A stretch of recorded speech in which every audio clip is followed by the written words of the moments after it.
नमस्कार, बहुत स्वागत है आपका। प्राइम डिबेट देख रहे हैं आप, आपके साथ मैं जेपी शर्मा। विश्लेषकों का एक वर्ग मानता है कि कांग्रेस इस वक्त सबसे मुश्किल दौर में है, जब उससे सबसे ज़्यादा उम्मीद की जा सकती थी। मुश्किल इस मायने में कि विद इन पार्टी मतभेदों का एक लंबा सिलसिला लगातार गहराता ही जा रहा है, और उम्मीद इस मायने में की जा सकती थी कि करीब करीब पूरे देश पर राज कर रही भाजपा को देशव्यापी चुनौती देने वाली पार्टी कांग्रेस ही हो सकती है। दूसरी तमाम पार्टियां क्षेत्र विशेष में ही दखल रखती हैं। तो भाजपा के कांग्रेस मुक्त भारत के अभियान के हवाले से कांग्रेस में बिखराव हर उस जागरूक नागरिक को चिंतित करता है जो भले ही कांग्रेस को सत्ता में नहीं देखना चाहे, लेकिन मजबूत विपक्ष के रूप में कांग्रेस की एक सशक्त भागीदारी जरूर देखना चाहता है। लेकिन नेतृत्व, संगठन, विचारधारा, जनरेशन गैप और तमाम दूसरे ऐसे पहलू हैं जो कांग्रेस के बद को बदतर में बदल रहे हैं। तो क्या कांग्रेस की अंदरूनी कश्मकश भाजपा के लिए रास्ते और आसान कर रही है? और अगर कांग्रेस, या यूं कहें कि विपक्ष, अगर कमजोर पड़ रहा है तो ये लोकतंत्र के लिए कितना अच्छा है, कितना चिंताजनक है? ये आज तमाम कयासों के बीच हुई CWC की बैठक में तय हुआ कि फिलहाल पार्टी की कमान सोनिया गांधी के हाथ में ही रहेगी। हालिया घटनाक्रम के नतीजे क्या होंगे और आगे क्या कुछ होगा, इस सब पर आज चर्चा करेंगे, बात करने की कोशिश करेंगे इन सवालों के जरिए कि कांग्रेस में नेतृत्व पर असमंजस आखिर क्या कहता है।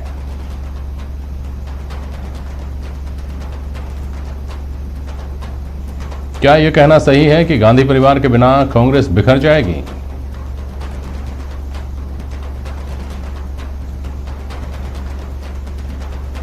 और यह सही नहीं है तो क्या यह सही है कि कांग्रेस को गैर गांधी नेतृत्व मिले तो हालात बदल जाएंगे?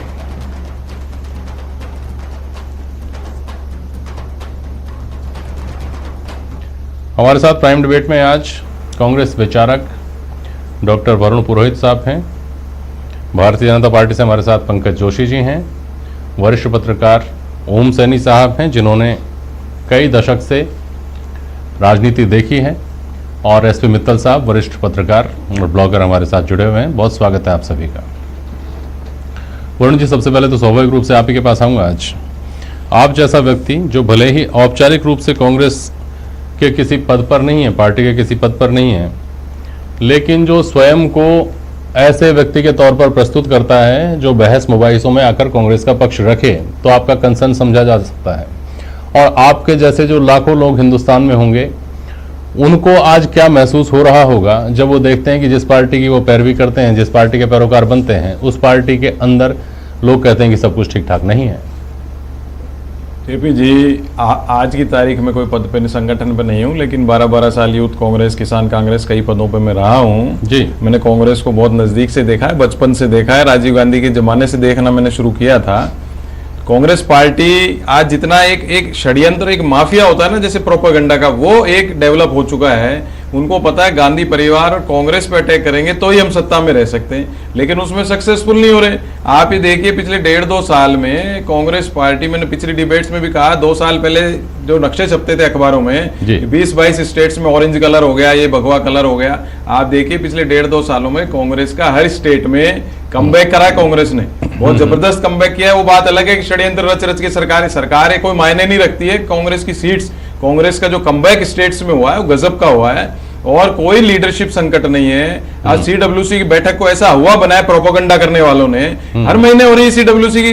भारत में कोरोना का संकट है, इकोनॉमिक्स का संकट है, रोटी रोजगार का जबरदस्त संकट है, तो उस पर अगर CWC की बैठक होती है तो उस पर कोई क्वेश्चन करने की किसी दूसरे लोगों को कोई बात नहीं है। अब हमारी पार्टी में हम किसको अध्यक्ष रखते हैं, किसको नहीं रखते हैं, इससे ज्यादा, हमसे ज्यादा चिंतित एक खास तौर से एक विशेष पार्टी हो रखी है। आप मुझे बताइए, मायावती जी की पार्टी, ममता बनर्जी, शरद पवार जी, आपके करुणानिधि जी वाली पार्टी, उनकी चिंता किसी को नहीं है, वो वन मैन शो ही है। हमारे यहाँ तो डेमोक्रेटिक फोरम है। आप देखिए 23 लोगों ने चिट्ठी लिखी। गुलाम नबी आजाद जी का मेरे पास ट्वीट है, उन्होंने खुद ने कहा कि राहुल गांधी जी ने ऐसा कुछ नहीं कहा, लेकिन अफवाहें, प्रोपेगेंडा ऐसा क्रिएट करते हैं कि जैसे भाई इनके बगावत हो रही है, इनके विद्रोह। अरे भाई, डेमोक्रेसी में क्वेश्चन करना है बहुत जरूरी है, जब भी डेमोक्रेसी रहेगी।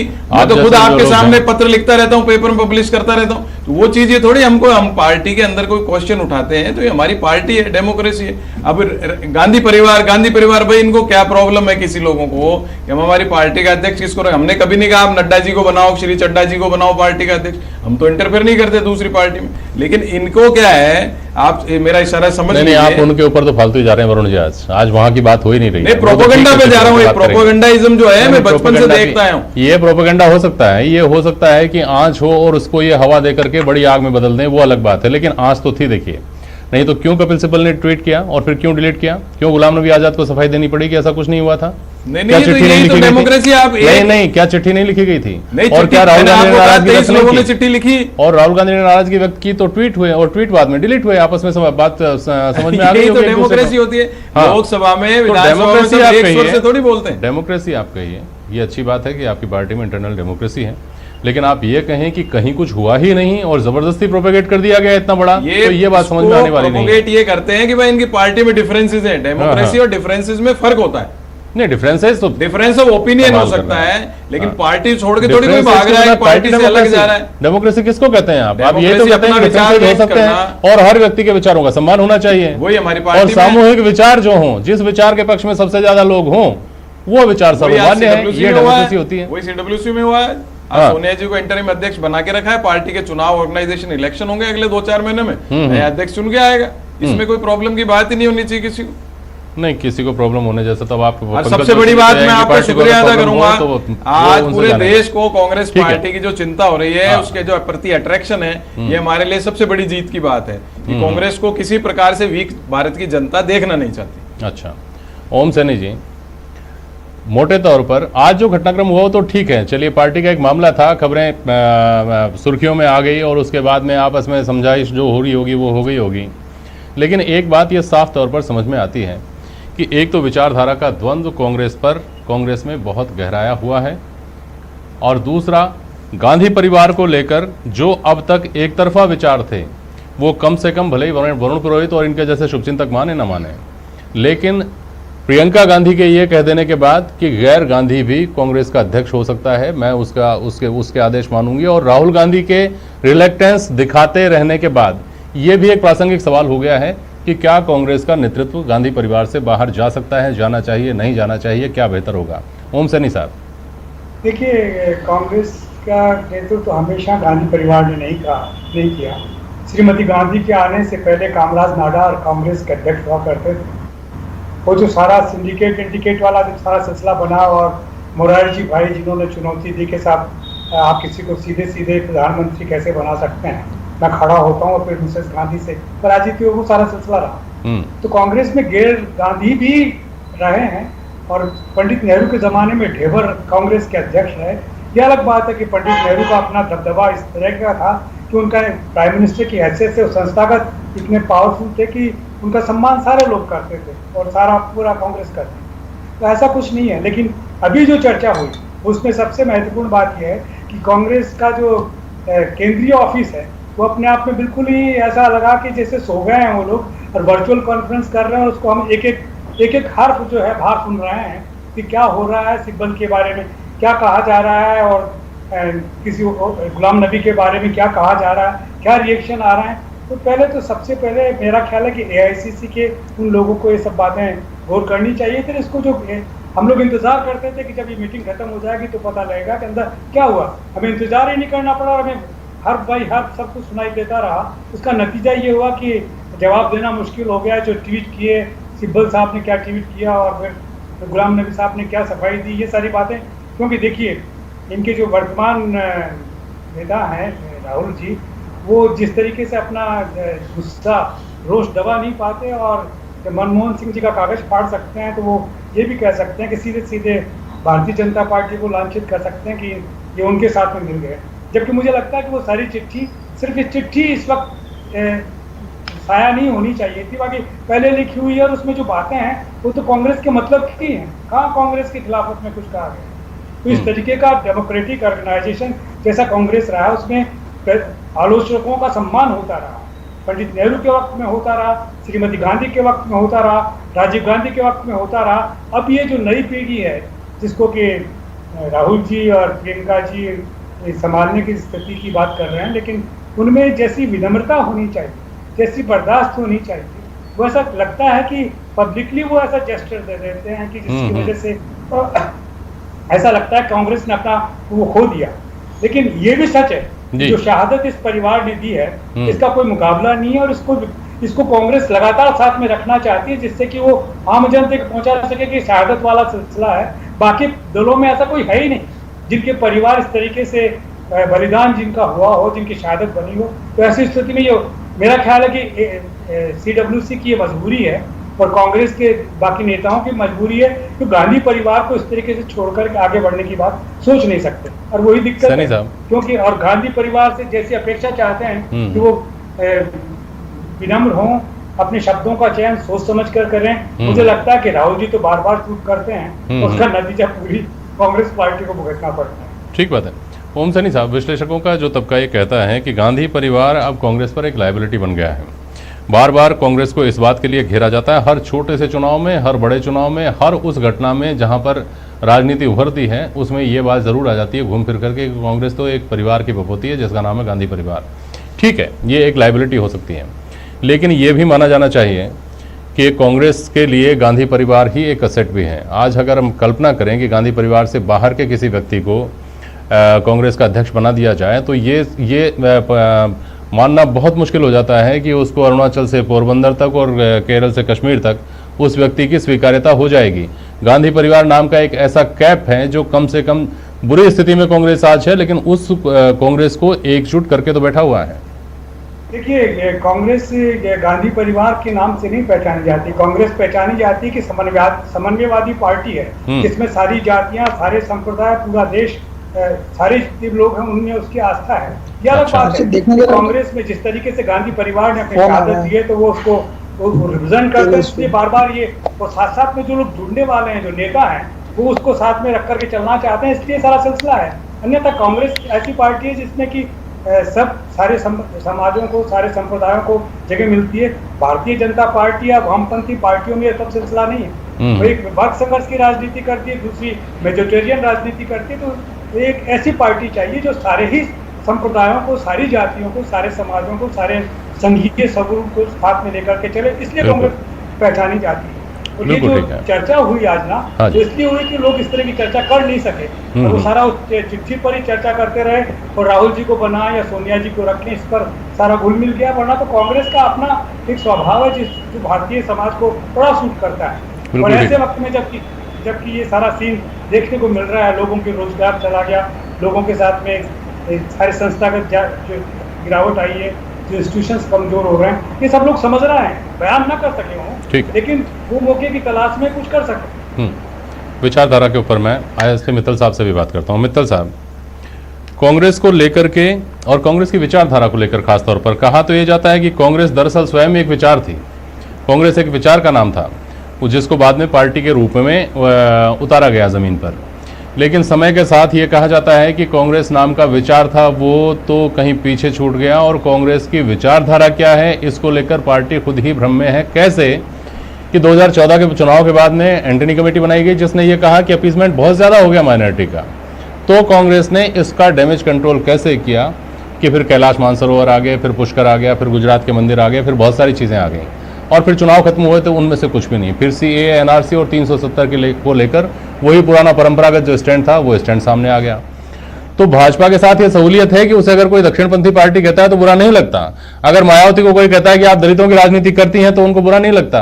अगर मुलायम सिंह यादव को यह कहा जाता है कि समाजवादी पार्टी तो एक ही परिवार की बपौती है, तो भले ही वो सीधे विरोध नहीं करें लेकिन उनको अंदर से बुरा नहीं लगता। तो सबके अपने अपने एजेंडे हैं। कांग्रेस जो है उस विचार को लेकर भी चलना चाहती है, और वो विचार चूंकि अब फिट नहीं है आज की राजनीति में, इसलिए थोड़ा सा इधर उधर होकर यह भी दिखाने की कोशिश करती है कि हाँ, हम नए दौर के साथ में, और दक्षिणपंथी जो झुकाव अब हो गया है देश में, तो उसको भी हम एडजस्ट करने की कोशिश कर रहे हैं। ये डायलेमा जो है विचारधारा को लेकर, या कि ये क्या एक बड़ा कारण नहीं है SP मित्तल साहब की पार्टी को आज ये हालत देखनी पड़ रही है? देवी जी, मेरा ये मानना है कि जो कांग्रेस की विचारधारा है ना, वो कांग्रेस की विचारधारा नहीं, अब ये गांधी परिवार की विचारधारा हो गई है। जो गांधी परिवार की विचारधारा वही अब कांग्रेस की विचारधारा होगी।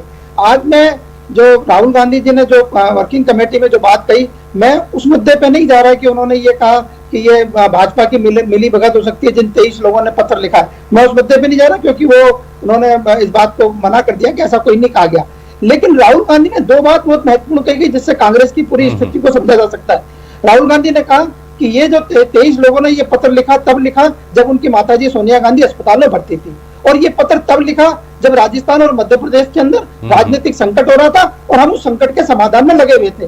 तो राहुल गांधी ने 23 नेताओं के टाइमिंग को लेकर एक सवाल उठाया और ये जाहिर करता है कि कांग्रेस में कुछ भी ठीक ठाक नहीं है। और आप ये समझिए, जो 23 नेता हैं, ये कौन कौन से नेता हैं? ये राज्यसभा में प्रतिपक्ष के नेता गुलाम नबी आजाद हैं, ये जो कपिल सिब्बल जो अक्सर सुप्रीम कोर्ट में, हाई कोर्टों में कांग्रेस की पैरवी करते हैं, कांग्रेस को संकट से बचाते हैं, वो उसमें शामिल हैं। मुकुल वासनिक जो एक बड़े स्टार रहे कांग्रेस के, अभी भी हैं, वो उसमें शामिल है। विवेक तनखा उसमें शामिल है।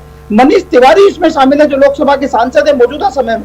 ऐसे ऐसे लोगों ने पत्र लिखा, लेकिन आज उस पत्र का हमने देखा कि कोई डिसीजन नहीं हुआ, उस पत्र पर कोई चर्चा नहीं हुई। और बल्कि अभी थोड़ी देर पहले जो सुरजेवाला ने और जो केसी वेणुगोपाल ने जो प्रेस कॉन्फ्रेंस की, उसमें कहा कि हमने ये अधिकार दे दिया सोनिया गांधी को कि वो उसमें रद्दोबदल कर सकती है संगठन के अंदर। जब उनसे ये सवाल पूछा गया कि 23 नेताओं ने जो पत्र लिखा उसमें क्या हुआ, तो उन्होंने कहा हमने सोनिया गांधी को अधिकार दे दिया है। साथ ही अंतरिम अध्यक्ष भी बनाए रखने की बात की गई। सवाल उठता है कि जब सोनिया गांधी और राहुल गांधी कांग्रेस के अंतरिम अध्यक्ष रहेंगे, तो फिर ये वर्किंग कमेटी की मीटिंग की क्या जरूरत थी? आज जिन परिस्थितियों में आज मीटिंग हुई, देखा जाए तो आज जिन परिस्थितियों में मीटिंग हुई है, वो मीटिंग भी कुल मिला के कांग्रेस को नुकसान पहुंचाने वाली मीटिंग।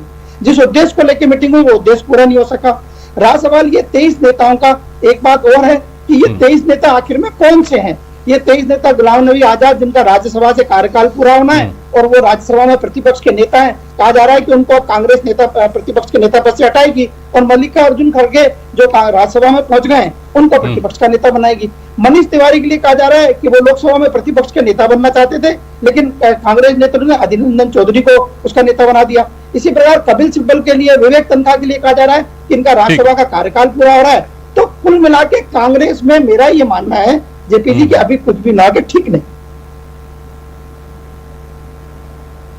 ठीक, पंकज जोशी जी, समय कम बचा है, लेकिन मैं आपको ही ये बाकी का टाइम दे रहा हूँ इस सवाल के साथ कि आप लोग तो कांग्रेस मुक्त भारत का सपना लगातार देखते ही आ रहे हैं। अब शीर्ष स्तर पर जब कांग्रेस में इस तरह का द्वंद्व उभरता दिखाई दे रहा है, तब आप अपने लिए क्या संभावनाएं देखते हैं? देखिए, हमने कभी संभावना नहीं की। अभी हम 1980 में हुए तो हम विचारधारा से हुए। अभी इन्होंने कहा कि एक विचारधारा है, ओम स्वामी जी ने कहा। हाँ। और इस देश का बलिदान है। बिल्कुल 1984 में जो बलिदान दिया, आपका 84 का बलिदान था, लेकिन जो लोग उसके बलिदान के बाद जिन तरीके से कांग्रेस के लोगों ने जो पूरे दिल्ली के अंदर जो तहलका मचाया, उसका बलिदान को भी लोगों ने याद करने का समय है। उसके अलावा जो है शास्त्री जी का बलिदान को याद नहीं किया, वो कांग्रेस से बाहर थे। श्यामा प्रसाद मुखर्जी का बलिदान को याद नहीं किया गया। पंडित दीनदयाल उपाध्याय जी के बलिदान को याद नहीं किया गया। क्यों? क्योंकि बलिदान केवल जो है एक परिवार ने दिया और उसी परिवार की जो भभूति जो है ये रही लगातार। और जो लोगों ने इनके साथ कहा, आज बिल्कुल सीधा सा कहा कि जो लोग आज जिन लोग पक्ष में थे उन लोगों को जो है इनाम मिला, जो लोग उनके बाद में कांग्रेस की विचारधारा की बात की उनके हश्र क्या हुआ वो लगातार देख रहे हैं। और फिर जो पार्टियां लगातार कहती कि हमारे यहाँ लोकतंत्र है और प्रजातंत्र है, हम तो आज से छोड़िए ना, शाह साहब ने पिछले कार्यकाल में कहा था कि आप पूछ लीजिए भाई अगला अध्यक्ष कौन होगा, और हम लगातार कह रहे हैं कि एक अध्यक्ष आपने देख लिया, उसके बाद दूसरा अध्यक्ष देख लिया, अंतरिम के बाद फिर अंतरिम देख लिया। अध्यक्ष जो है केवल जो है एक कैप जो है वो चेंज होती है, सिर्फ वही 2 रहते हैं या 3 रहते हैं, उसके अलावा कहीं चेंज नहीं होगा। तो आपको तो चिंता होनी चाहिए इस बात की कि अगर गांधी परिवार से बाहर अध्यक्ष की वोट जाती है। देखिए, मैं ये कह रहा हूं कि हमें नहीं, देखिए हमने नहीं कहा। आप देखिए आज चिंता किसको थी? आज जैसा जिस तरीके से प्रश्न उठाया कि लोकतंत्र है, एक पार्टी ने उठाया, मैं कह रहा हूं आज पूरे मीडिया ने उठाया। आज प्रश्न जो है एक कांग्रेस के विचारधारा वाले लोग जो है पूरी मीडिया पे लोकतंत्र पे उन्होंने प्रश्न उठा दिया कि आज जो है पार्टी कर रही है। मैं कह रहा हूं आज तो किसी पार्टी के हमारे नेता ने नहीं कहा, आज तो पूरा का पूरा मीडिया दिया। आप नेशनल मीडिया से लेकर के इंटरनेशनल मीडिया तक देखे हैं तो केवल और केवल जो है आपकी सीटों दिखाई दी। और इसमें किसने कहा भाई उसमें आपको लिए, और किसने मना किया? और फिर जो है आप देखिए कि सिब्बल जी जैसे आदमी जो थे, आपने कहा कि भाई ये हमारे जो है वो हैं, आपने उन्होंने जो है एक बार अपना जो है ट्वीट से जो है अपना लोगो हटा लिया, उसके बाद लोगो दोबारा लगा लिया। तो ये जो चीजें हैं किसने दिखाई? ये मीडिया ने दिखाई, मीडिया लोगों ने देखा, लोग जनता जानती है इस चीज को और जनता इस चीज को समझ गई है कि क्या स्थिति इसमें जो है लोगों की है और कौन जो है कांग्रेस पार्टी के अंदर क्या चल रहा है। यही नहीं बल्कि इस देश के लिए जो है इस लोगों का जो परिणाम है कितना घातक होगा ये भी देख रहे हैं। और प्रजातंत्र लोकतंत्र की जो दुहाइयां देते थे, मैं कह रहा हूं उनका जो आज बिल्कुल चेहरा एक क्लीन होकर के सामने आया है, वो जो है सब लोगों ने आज पूरे टाइम तक देखा है। तो इसको बताने की आवश्यकता नहीं है, मुझे लगता नहीं कि कोई बहुत ज्यादा इसके ऊपर डिस्कस करने की बात है। लेकिन हाँ ये बात जरूर है कि जब भी कोई बात होती थी तो आप ये कहा करते थे कि जो है भारतीय जनता पार्टी इसके पीछे है, इसके पीछे है। लेकिन मैं कह रहा हूं आज तो 23 लोगों की आपने बात की, लेकिन लोगों ने यह भी कहा कि लोग 303 थे, जिसके अंदर बहुत सारे लोगों ने जो है विदेशी जो न्यूज़ हैं वहां तक भी चीज समझ में आई थी। ठीक है, चलिए, आपकी पार्टी और आप प्रवक्ता के तौर पर आप अपनी पार्टी के लिए ये सब कहेंगे पंकज जी, लेकिन कांग्रेस को ये बात निश्चित तौर पर समझनी पड़ेगी कि जो कमियां हैं उनको लोगों से छिपाया जा सकता है। छिपाने का मतलब खत्म करना नहीं होता, खत्म करने के लिए तो आपको खुद को ही प्रयास करने होंगे। बहुत शुक्रिया आप सभी का आज प्राइम डिबेट में शामिल होने के लिए। समय कम है, आज के लिए बस इतना ही। नमस्कार।